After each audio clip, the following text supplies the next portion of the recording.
we're here today to celebrate and to start off with May as Mental Health Month, and we have two very special individuals here today. Both of them have much in common, and they are sharing a lot of things. You probably noticed as they have a whole lot more in common than I think you would guess. Both have been honored for their talents and their beauty. Both have devoted themselves through their chosen vocations to bettering the lives of children. I have the honor of introducing the first speaker today. Jennifer Bingham was born in Baxter Springs. She currently teaches 8th grade in the Galena school system. Jennifer won the Mrs. Kansas pageant in 2003. She held state titles, being honored as the winner of the Community Service, the Fitness, the Photogenic, Congeniality, and Contestant's Choice Awards.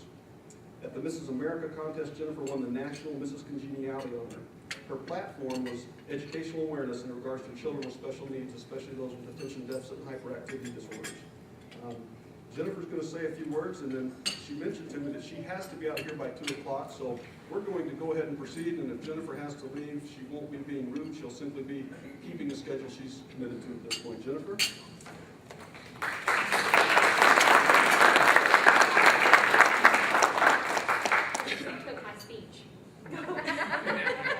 I did. Your notes, my notes. Sorry. Yes, I have a daughter to get ready for prom, and any mother in here knows that it's that's a very crucial moment in a young girl's life. So I might have to cut out here, and I sure hope I get to hear everything that Gary has to say. But if I do, please excuse me. Also, I'd like to begin by saying there's something you know about me. I'm kind of a techie wannabe. But the thing about tech people is they actually take time to read manuals, and I don't do that very well. So I got a new toy yesterday, and I thought, good, I'll download my speech to that, and I'll use it, and that'll be real impressive, you know.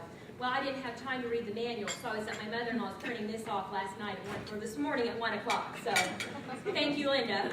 And I'm sorry, I'm paper. So good afternoon, and welcome to the official kickoff of May as Mental Health Month with the Family Life Center. I'd like to offer thanks for such a warm welcome on behalf of FLC. They have been wonderful to me. And my dear friend, Melissa Cromwell, the invitation to speak to you today and be a part of this very special day is such an honor to me, and I thank you very much for that. While I have the floor, I'd like to sing the praises of some rather unsung heroes, if you will. I would like to extend praise for the outstanding work that the Family Life Center offers to Southeast Kansas.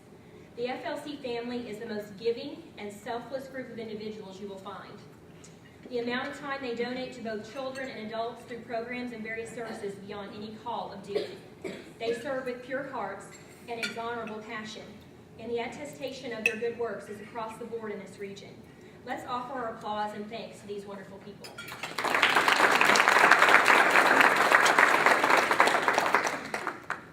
Adding to the blessing of this day is the opportunity to share the stage with Mrs. United States, Dr. Gary Ann Gunter.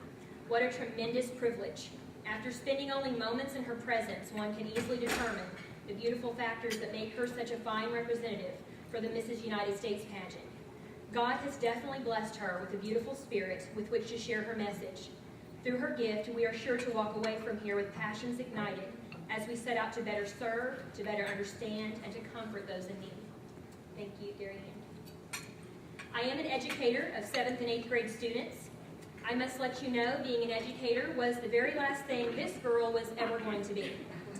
I was going to be the girl that delivered your nightly news from Studio 3B at Rockefeller Center. When all of my friends had posters of 80s hairbands on their walls, I had pictures of Jane Pollock. That didn't make me very popular, by the way. Then Jody Bingham happened. Now my husband of almost 17 years. And so I thought, okay, I'll deliver the news from Joplin, Missouri. Then Bailey and Brett, my children, the best things next to my husband that has ever happened to me, came along, and my husband said, you need to get a job. My mother-in-law, Linda, had been an amazing teacher. She is an amazing woman. She had taught for 28 years, mostly in high heels, I may add. And so I thought, okay, you get to wear high heels every day and smile at kids. I can handle this teaching gig. Although I later was subject to a very rude awakening as to the simplicity I had expected in this field. Being a teacher of English, I guess it is fitting that I am a lover of all books and high heel shoes. When I think about my life, I seem to divide each day or story into chapters. Now, Melissa Cromwell definitely holds a chapter in my book titled Friend, Dependable, Loving, Crazy. I mean that in all. When Melissa first approached me last year and invited me to be a part of this very special event, to say the least, I was completely flattered. I did state to her that I was a crownless has-been and I was not sure she really needed me for this event. Well, anyone in this room who truly knows Melissa knows that when she shows up at your door and flashes that grin and gives you a hug, she's got you. It is absolutely impossible to tell her no. While I look forward to her visits because she is not only someone I look to as a friend, but she is someone that I truly admire and respect as a mentor, a very young mentor, Melissa. Through the duration of several visits, we reached that pivotal moment where she confronted me regarding the topic she wanted me to touch upon. The topic was in reference to my personal experiences of being raised by a family member with mental illness. I was at first taken aback, for this is a chapter, if you will, of my life that only those closest to me are aware of. Being an educator and a mother, wife, church leader, and public servant, this is just not a subject that is discussed, because even though I personally have no mental illness, the fear of the stereotype and conditions that often apply to you or label you with once the secret is known is very present. As we talked together and cried together, I realized that this was not my choice to share this information. It was my duty. For you see, the struggles that I faced as an adolescent and into adulthood dealing with issues of a loved one's illness transformed me into the strong individual that I am blessed to be today. I too have a passion for service, and mostly a service to children. I believe that children deserve a voice, and it is my responsibility to be their voice. And I have a big one. You can just ask my husband. He knows how big my voice is. You know, I am sure glad that God knows what we need and directs our path, because although being a teacher was the last career choice on my life list, it has been the grandest blessing to me as my career has unfolded.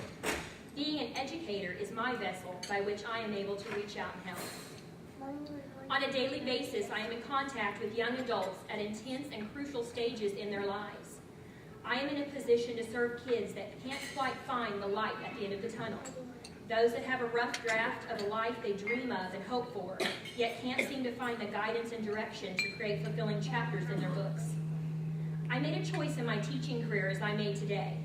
I could either tuck the trials and heartaches of my youth away and pretend it never happened, or I could use my story to touch the lives of other kids and adults with whom I come in contact with daily and say to them, hey, I made it, and so can you. This does not define you. Just an aside note, I know I've referenced high-heel shoes, which anybody that knows me, I'm a shoe fanatic.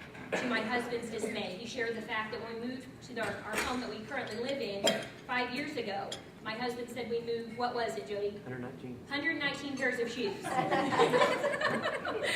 So we won't discuss that anymore, but I am a lover of shoes. And